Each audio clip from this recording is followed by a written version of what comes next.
I really went into Supergirl, really wanted to love it. It had everything going for it. Perfect fan casting, the casting people were begging for this movie. One of the best DC comics of the last decade that it was trying to adapt, and a director with a fantastic track record. And somehow, it still ends up feeling like something I've seen before, even though the source material is so unique.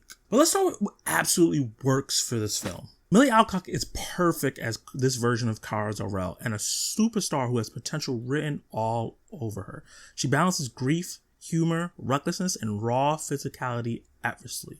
Whether she's processing trauma, stumbling around drunk, or throwing someone through a wall, she's completely owned the role. Honestly, she's better than the script deserves. She really delivers when it comes to the emotional moments, moving me multiple times throughout this movie just by her facial expressions, but also being that archetype, delinquent character that we've grown to know and love, and knock it out of the park. The movie is also adapting one of my favorite DC comics of the last 10 years, Supergirl, Woman of Tomorrow, and whenever it actually trusts the source material, it's fantastic. Exploring Kara's childhood on Krypton is gripping and contains some of the most emotionally powerful moments in the movie. Every time the film flashed back there, I leaned forward. And every time it returned to the present, I kind of sat back and I lost a little bit of my attention to the movie. Her scenes with David Corns's Superman are also another highlight. They're warm, funny, and show a relationship I can't wait to see more of in Man of Tomorrow. And David Corns's Sweat is just proving time and time again that he is Superman. He does a great job of playing the naive, really nice Boy Scout Superman. I'm really excited to see him grow even more in this role. And director Craig Gillespie, he continues to prove that he is one of the more versatile filmmakers and knows how to handle different tones. Whether it's I, Tonya, Cruella, Dumb Money, or the remake of Fright Night, he understands how to make different kinds of movies for different kinds of audiences, and I think he did a mostly fine job here. And even though this is the first time that he's directed a film like this with this much action and space exploration and sci-fi-ness, the weird thing here, I think the action here is better than James Gunn's Superman action. Kara fights with more aggression and improvisation. She isn't just Clark with long hair. The movie deserves credit for making her feel distinct and make her feel like she's actually a fighter because she grew up on Krypton where you had to be a warrior. There's so many of the elements of this movie that work really well, but here is where the movie kind of falls apart and brings it down to the mediocre level that it is. The script is the problem. Writer Anna Noguera takes the witty, tragic, and emotionally rich comic and turns it into something that constantly reminds me of better movies. One minute, if she feels like Captain Marvel and the movie feels like it's taken from Captain Marvel, and then the next minute it feels like it's taken from Guardian Galaxy and she has a lot of Star-Lord in her. And then of course the third act, a lot of people have been comparing it to Mad Max, except it looks and feels like what your grandma with cataracts that hasn't been taken care of yet feels like it's actually Mad Max. It's not Mad Max at all. It's like a very watered down copycat. And while Millie Alcock is doing a great job and there's a lot of great moments for the character in the film, she also suffers the biggest from the script being a bit messy. She's doing everything possible to elevate the material, but she's written like the screenplay only read the opening issue of Woman Tomorrow, saw she was drunk in a bar once, and decided that's her entire personality. The nuance disappears, her vulnerability gets flattened, and she's still the deepest character in this movie, but she just never gets explored the way she should be getting explored, and this movie is it's supposed to be about her. And then there's Jason Momoa's Lobo. The casting is exactly what fans will have wanted for years. When he was Aquaman, people felt like he should have just always been Lobo, and he fully understands the assignment. He was born to play this role, and the problem isn't him. The problem is that the script has absolutely no idea how to naturally fit him into this story. Every time he showed up in the film, it felt like an adrenaline shot in the arm from the movie. It got more exciting, more fun, more funny. Every time he showed up in the film, the movie felt like it got a shot of adrenaline into it. It got more exciting, more funny. But the problem is, instead of feeling like a show stealer, he felt more like a distraction. And the central story around this film is about revenge. And that doesn't land emotionally like the way it should. One of the main characters who's following Supergirl around this movie is Ruthie. And in the comics, she's a major character in the comics. She's a major character in this movie. Her parents and whole family is murdered by the main villain, and she's on a quest to get revenge.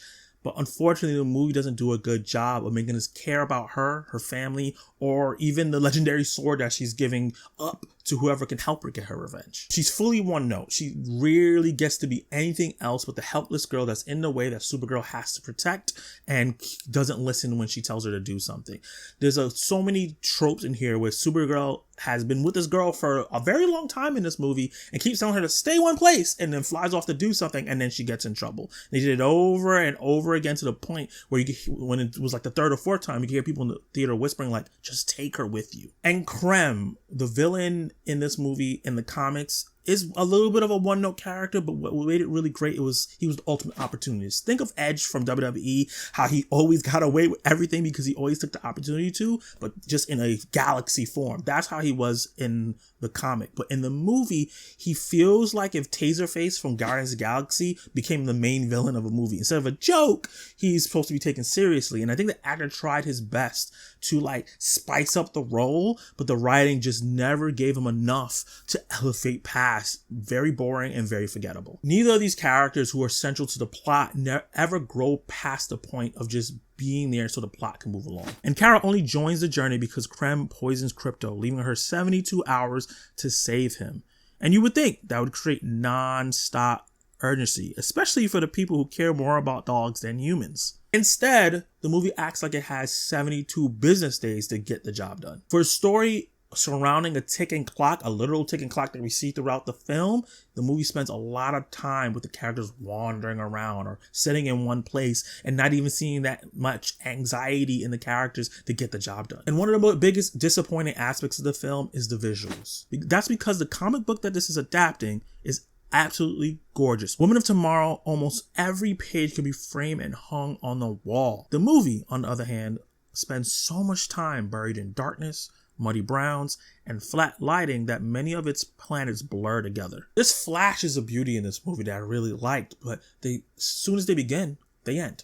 It's very, very short. It doesn't take the time to make a space epic like this really shine. And a lot of the actors are really up the game. What they do with the story, obviously comic book adaptations can't take everything from the comic. It's just too much. The central story that they were trying to do could have really worked. And the visuals, even though they're not matching what the comic book does, brought a little bit a more realistic tone. And I could dealt with all those faults if the editing didn't try to completely destroy this movie. That's the one thing that really held this movie back. Everything kind of works here. And if the movie was edited a little bit better, gave things time to breathe and kind of pull back a little bit of action, I think this movie would have been a lot better received by me and a lot of other people who've seen it already. And I think the main reason why this happened, it feels like the movie is rushing the movie along to get Supergirl to the next movie. It feels like a drunk frat guy telling a story. Hey, so Kara got into the bar and then she started dancing alone and then this guy started doing this and he almost got into a fight and then Ruthie walked in.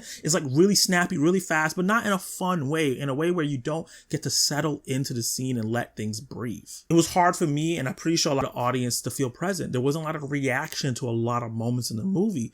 And ironically, the moments that I feel like resonated the most were the flashbacks and stuff that wasn't in the present, because those are the scenes that felt more extended, felt more lived in, and more emotional. And I know a lot of people who watch this movie never read the comic at all. So me separating my enjoyment of the comic and my disappointment that the movie adapts it and fails to adapt it properly, just as just a basic superhero movie introducing this version of Supergirl into DCU, I enjoyed the movie overall. It's a absolute dumpster fire? No. Is it a great movie? No. It's like right in the movie. It's super mid. It's mediocre. It has some cool highs, but the highs are not like super, super high.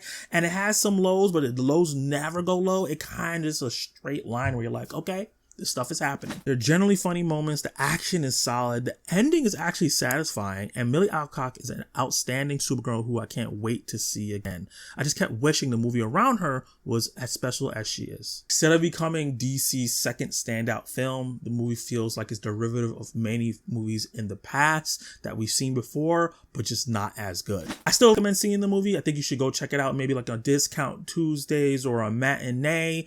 And with that said, I'm going to give Supergirl 3 out of 5 stars. Let me know in the comments down below what you think of DC's second film out as the DCU starts to ramp up. Did you love it? Did you hate it? What would you personally rate it? Let me know in the comments below, and I'll see you next time.